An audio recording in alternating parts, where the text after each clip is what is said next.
2022년 10월 5일 관악교회 새벽기도 이사야 15장 말씀을 나누겠습니다. 13, 14장에서는 바벨론과 아시리아, 블레셋에 대한 심판을 예언했고 이어서 15, 16장에서는 모압에 대한 심판을 예언합니다. 15장 2절에서는 바잇과 디본 산당에 올라가서 울며라고 이 모압에 대한 심판을 시작합니다. 바잇은 집, 신전이라는 뜻입니다.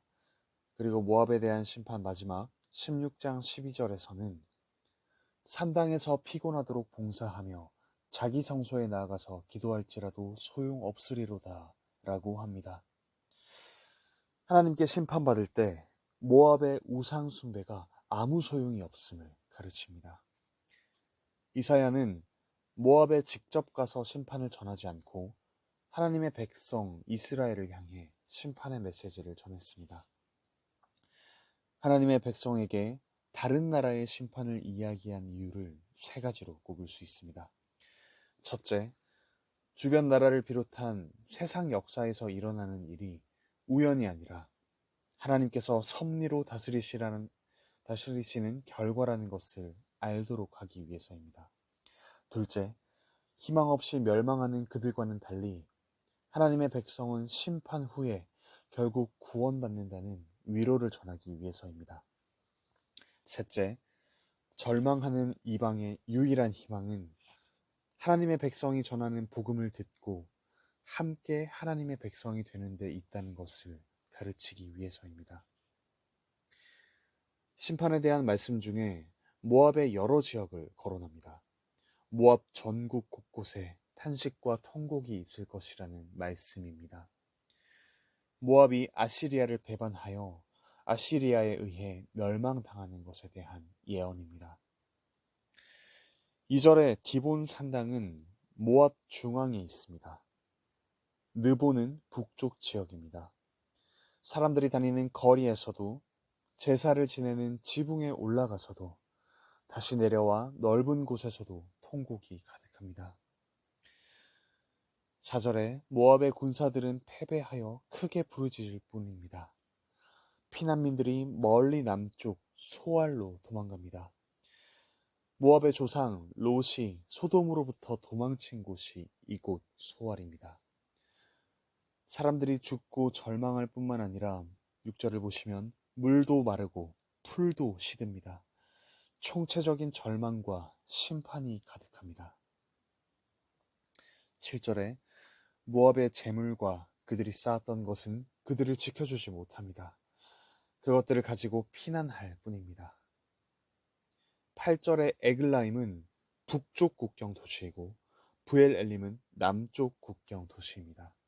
모압 전국에 부르짖음이 가득하다는 것을 다시금 예언합니다. 9절의 디몬 물에는 피가 가득합니다. 디몬은 2절의 디본이라는 말을 살짝 바꾼 것으로 피를 뜻하는 말과 소리가 비슷합니다. 히브리어로 피는 담입니다. 이 피 가득한 곳에 여호와께서는 끝까지 또 다른 재앙을 보내어 심판하십니다. 이 예언을 들은 하나님의 백성은 이와 대비되는 자신들에 대한 예언을 알고 기억합니다. 4장 2절과 10장 20절의 말씀처럼 하나님의 백성 중 피난민은 여호와를 의지하며 영광스럽게 빛날 것입니다. 4장 3절과 6장 13절의 말씀처럼 하나님의 백성 중 남은 자들은 거룩한 그루터기로서 번성할 것입니다. 비록 모압은 아시리아에 의해 멸망당하지만 하나님의 백성은 아시리아로부터 돌아올 것입니다. 뿐만 아니라 모압과 바벨론과 페르시아, 온 세상 나라 속 하나님의 백성이 하나님의 성전으로 모이게 될 것입니다. 사랑하는 관악교회 형제 자매 여러분, 이처럼 하나님의 심판 앞에서는 사람들이 의지하던 그 무엇도 자신을 지켜주지 못합니다. 모압의 우상 숭배는 격한 통곡으로 끝날 뿐이었습니다.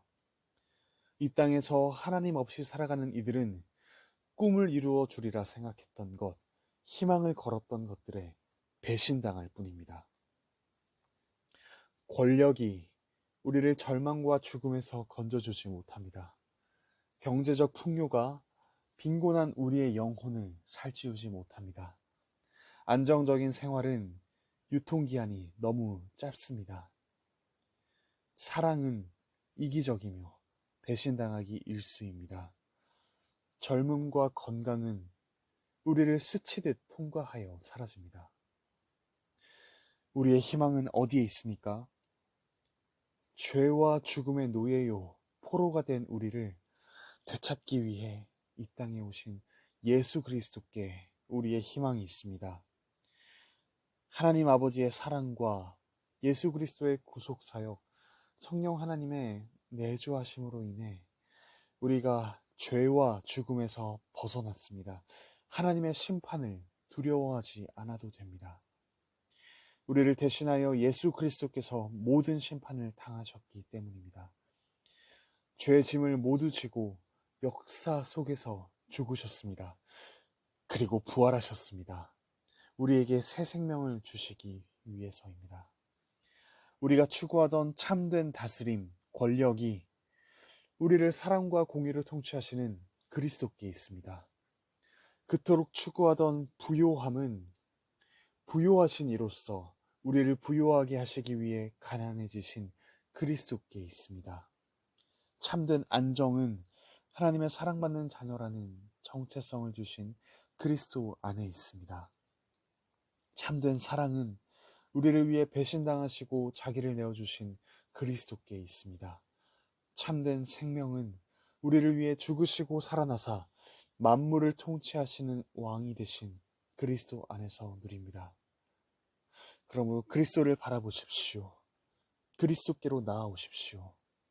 하나님께서 우리에게 주신 이 땅의 것들을 누리고 이용하되 예배하지는 맙시다. 쉴 새 없는 우상 숭배에 휩쓸리기를 그치고 오직 그리스도 안에서 참된 소망을 발견합시다. 그리고 소망 없이 살아가는 이들에게 이 소망의 복음을 전합시다. 새하늘과 새 땅이 이루어지는 그날, 이 세상 모든 곳에는 통곡이 아니라 기쁨의 찬양과 사랑의 언어가 넘쳐날 것입니다. 오늘 하루, 그리고 우리 평생에 이 복음에 붙들려 살아가는 복된 삶을 사시길 바라고 축복합니다.